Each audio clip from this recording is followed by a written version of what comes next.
Ça daté le Here we go du côté du FC Barcelone pour un jeune ailier de 2007. Alors, c'est pour le Barça B, mais apparemment, il est très prometteur. Salut les phénomènes, j'espère que vous allez tous bien. On se retrouve pour une petite vidéo actualité où on passera en revue ce qui se dit autour du FC Barcelone et ce qui se passe du côté des voisins. Bon, la dernière fois que je dis les voisins, on m'a dit oui, mais ils habitent à je sais pas combien de kilomètres, c'est pas nos voisins. Bon, c'est une façon de parler, les gars. L'Atlético Madrid et le Real Madrid, c'est nos voisins, nos concurrents. Bref, ne me perdez pas, laissez-moi me concentrer sur l'intro. On va parler de Llorente. Quand je parlais de nos voisins, cette fois-ci, c'est pas le Real, mais c'est l'Atlético Madrid. Llorente a parlé de Alvarez et ils sont aussi en train de conclure 2 joueurs que le FC Barcelone visait récemment. N'ont-ils pas un virement qui va rentrer prochainement? Ils se comportent comme des riches sur le mercato. Peut-être qu'ils vont recevoir un peu plus de 100 millions pour un joueur et du coup ils ont les liquidités pour pouvoir se permettre tous ces accords. Salinas aussi, le jeune défenseur, est à 2 doigts de s'engager au FC Barcelone. On parlera aussi de Hansi Flick qui souhaite garder Christensen, qui y voit un grand intérêt. Je vous donnerai mon avis sur la situation ainsi que tous les sujets qu'on va aborder approximativement. Elle promet quand même cette vidéo actualité. Les phénomènes, n'oubliez pas de liker, vous abonner, ça soutient énormément la chaîne. Ceci dit, parlons football. Et encore, comme la vidéo d'avant-hier et celle d'hier, j'aimerais commencer par Rafinha parce que Rafinha, c'est pas le moment. C'est pas le moment. Il est sorti sur blessure lors du dernier match. Son corps commence à le lâcher et c'est le pire moment possible parce que là, on est dans un moment de doute vis-à-vis de sa continuité ou pas au FC Barcelone. Va-t-il rester? Va-t-il partir? Si les blessures s'en mêlent, le club va lui faire des poussettes pour qu'il parte ou de lui-même, il aura un élément déclencheur dans sa tête qui va lui dire « Gros, le contrat en Arabie Saoudite, il va pas t'attendre si tu continues à te claquer comme ça toute la saison. Il faut aller rafler la mise dès maintenant. Il faut scruter l'après-Coupe du Monde avec Rafinha, ça risque de bouger. » Nous avons eu une déclaration de la Seleção à propos de Rafinha qui est sorti sur blessure. Il a ressenti des douleurs aux muscles ischio-jambiers de la cuisse droite pendant la première mi-temps. Le joueur a déjà entamé son traitement et subira une nouvelle évaluation. Lorsque nous obtiendrons plus d'informations, nous vous en informerons. Aux dernières nouvelles, plus de peur que de mal. Ça n'a pas l'air si grave que ça parce que ce communiqué date déjà d'il y a plusieurs heures. Par la suite, on a eu aussi quelques informations. Apparemment, ça ne serait pas une grosse blessure, mais attention, ce genre de blessure un peu vicieuse, ça peut vite déraper et se transformer en quelque chose de beaucoup plus gros qu'on ne l'attendait. Une chose est sûre, à l'heure actuelle, je n'aimerais pas être dans la tête de Rafinha. Eh oui, parce que le choix doit être tellement lourd dans la tête, les pensées qu'il doit avoir. Il faut supporter cette pression sur les épaules, de se dire soit je continue mon rêve avec Barcelone, d'essayer d'aller chercher une Ligue des Champions avec mon club de cœur et partir par la grande porte, soit je prends le risque de tenter l'aventure avec mon club de cœur, je continue de me blesser tout au long de la saison. La saison prochaine, le Barça va vouloir naturellement se séparer de moi et je n'aurai même pas pris avec des champions. Et l'Arabie Saoudite, naturellement, ne va pas proposer 100 millions à mon club, plus une offre XXL en termes de salaire. Le choix n'est clairement pas évident. En pleine Coupe du Monde, ça doit se bousculer dans la tête de Rafinha. On verra bien d'ici là quelle route choisira l'international brésilien. Parlant de Christensen et du choix du technicien allemand, il y voit un certain intérêt à garder Christensen. Je sais que ça va pas vous plaire, moi je transmets juste les informations, c'est pas moi Flick les gars.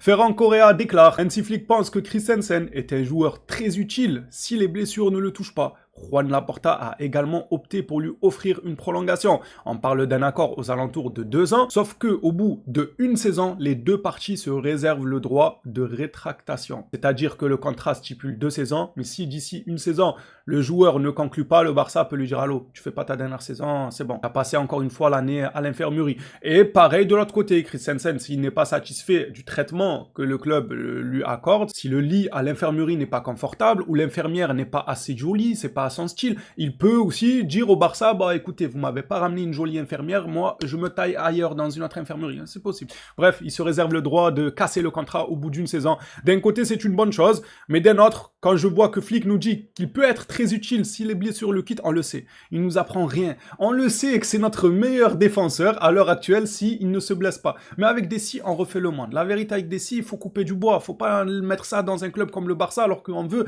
renouer les liens avec une compétition comme la Ligue des Champions. Tu ne peux pas faire avec Dessy. Et si il se reblesse, on fait quoi? On continue à jouer à si, ni oui ni non, enfin bref, je mélange tout.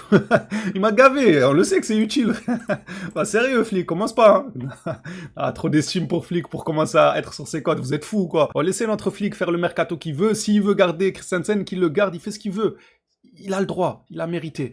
Marcos Llorente s'est exprimé sur les rumeurs envoyant Julián Álvarez au FC Barcelone. Et ce qu'il nous dit, selon moi, c'est très positif. Je dis ça parce qu'il ne nie pas un départ, il ne confirme pas que son coéquipier va rester avec eux, il reste très vague, il le soutient même à s'évader de cette prison. Lisons ça ensemble, qu'il fasse ce qui lui apportera le plus de bonheur, et en tant qu'ami, je le soutiendrai. C'est incroyable, oh, c'est vraiment Alvarez qui s'échappe de la prison, et c'est Abruzzi, Llorente, il veut les aider à s'échapper avec l'hélicoptère et tout. Marcos Abruzzi, les gars. Non, mais vraiment, il veut l'aider à s'échapper. Il a dit qu'il fasse ce qui lui portera bonheur là où il se sent le mieux. Mais Llorente, moi j'ai envie de dire avec de telles déclarations, toi aussi on a envie que tu viennes à Barcelone. Tu sautes qui tu veux. Dans notre club là, à ton poste, tu sautes qui tu veux, quand tu veux. Dis-nous juste où et comment et facilite-nous la sortie toi aussi. Échappe-toi en même temps qu'Alvarez. On aurait bien besoin de tes services. Blague à part, c'est très sympa de la part de Llorente, voilà, il ne porte pas de jugement sur le dossier Alvarez, il ne dit pas « Aller au clash, c'est pas bien » ou « Moi, je sais pas, je me mouille pas ». Non, au contraire, le mec, il se mouille tout en prenant parti pour son coéquipier, et ça, c'est beau. C'est très très beau, malgré les risques encourus si jamais les supporters venaient à vraiment siffler tous les joueurs qui ont pris position dans ce dossier. Continuons justement à parler de l'Atlético Madrid et leur mercato. Ils sont en train de nous shipper Grimaldo. Alors attention les gars, Grimaldo... On le rate, oui, une opportunité de marché. Encore une fois, la 15e opportunité de marché qu'on rate. Seulement, ce n'était pas une priorité pour le club. Pour moi, oui, il fallait que quelqu'un vienne. On a raté bon nombre d'occasions. Grimaldo, il fallait pas louper cette occasion. Maintenant, si le club ne l'a pas pris, c'est pas qu'ils ont échoué dans le dossier, c'est qu'ils n'étaient pas dans leur plan. Leur plan, c'est Cancelo, c'est garder Baldé, et c'est Salinas, je sais plus s'il s'appelle comme ça, mais c'est ce jeune défenseur-là qui viendrait derrière en tant que petit poussé pour un peu essayer de bousculer Cancelo et Baldé. À l'heure actuelle, j'ai l'impression que c'est le plan du club. Donc si c'est ça le plan du club, on n'a pas raté Grimaldo, mais on n'est tout simplement pas allé sur lui. À titre personnel, je trouve ça dommage. Je précise juste que le club ne l'a pas raté. Parlons de l'Atlético Madrid et justement leur accord avec Grimaldo. Pourquoi ils se permettent ça ? Sachez que l'information d'après, c'est qu'Anguin Lee aussi, un accord serait sur le point d'être trouvé. Ils attendent un héritage. D'où vont-ils chercher l'argent? En plus, Grimaldo a nous parlé d'une somme avoisinant les 10 millions, en fin de compte, 25 millions.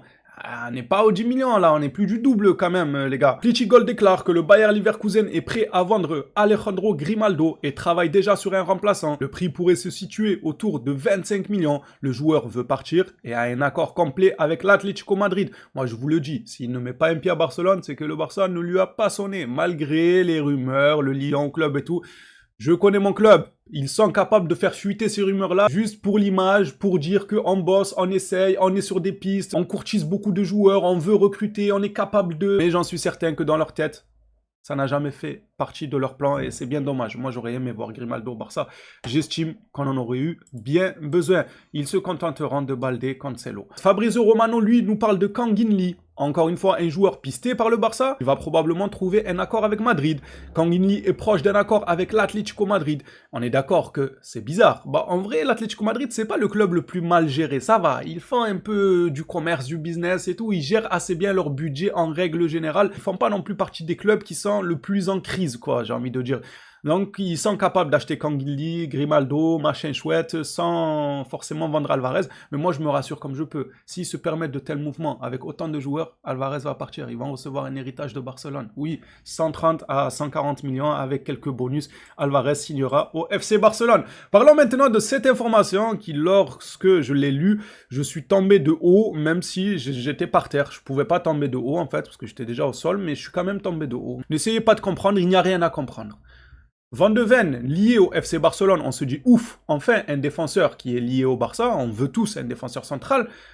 On voit le prix demandé par Tottenham, moi j'aimerais croire que c'est des conneries, c'est faux. Tottenham ne demande pas ce prix-là, et Mundo Deportivo, le torchon qu'ils nous ont sorti en guise de page dans leur journal là, on va pas être vulgaire mais c'est un torchon, voilà, c'est le mot exact, ils nous sortent un torchon. Donc vous allez me faire croire que Tottenham il demande 115 millions pour Van de Ven, c'est vendre de Neymar ou quoi, Comment ça, Van de Ven? C'est Van Gogh ou quoi? Ah, celle-là, elle est bien. Celle-là, faut la garder. Non, en vrai, les gars, c'est Van de Ven ou Van Gogh qu'ils essayent de nous.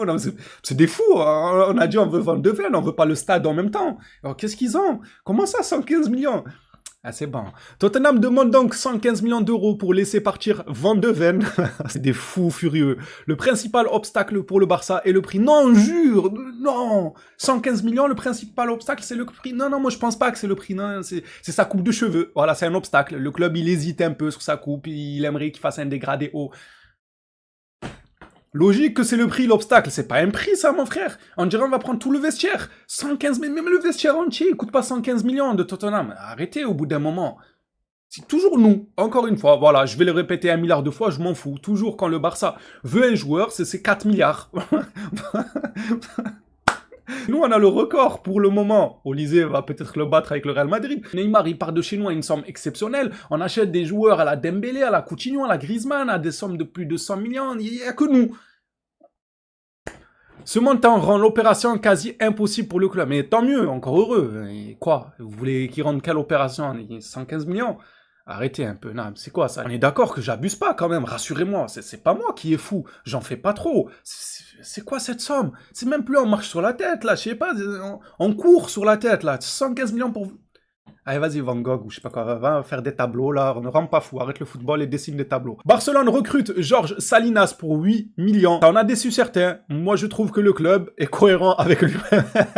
Et je vous ai dit, nous avons vendu du rêve, hein. Lui par là, on va acheter peut-être lui. Les gars, ils ont déjà tracé le chemin à suivre pour le mercato. Salinas, on en a déjà parlé par le passé, il était pisté à moindre coût, joueur à fort, mais même très fort potentiel. On le sait qu'un Grimaldo aurait été mieux pour l'expérience, un joueur confirmé, tout ce qu'on veut, mais c'était pas le chemin du Barça. Depuis le début, malgré les informations, les gars, ils ont en tête de faire ça, de garder Cancelo, dans la mesure du possible, de prendre un défenseur central, je dis bien dans la mesure du possible, ainsi que all-in sur Alvarez. Voilà, mettre le paquet sur Alvarez. C'est ça que le club veut. Donc à chaque fois qu'on va avoir des informations, un tel va venir, l'autre il va être transféré, l'autre va être parachuté directement au Camp Nou juste avant le coup d'envoi.